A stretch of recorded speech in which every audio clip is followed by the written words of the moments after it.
Kressel. I'm a speculative fiction writer and a coder.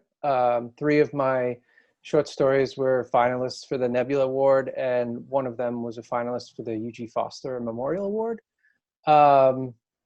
You may also know me if you're a speculative fiction writer, if you've ever submitted through the Moksha submission system. That's something that I made. If you Venmo me $50, I'll give you automatic acceptance. No, I'm just kidding.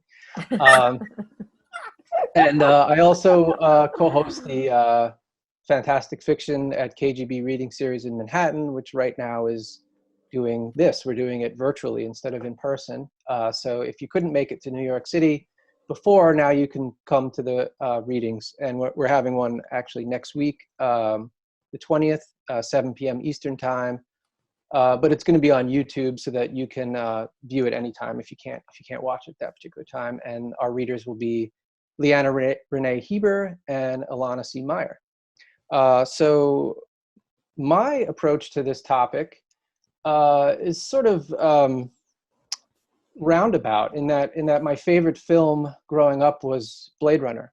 And Blade Runner is an extremely, obviously, dystopian film. One of the things that I noticed about the film was that it was copied everywhere. Its vision of the future became the quote-unquote default vision.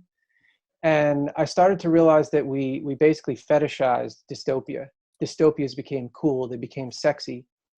And I had a real problem with this because I found that if we limit, and I'll get into this a little bit more as we go on, but I found that as we limit our visions of the future, what we believe is possible is limited as well. So I think like part of the problem is a failure of imagination about what the future could be.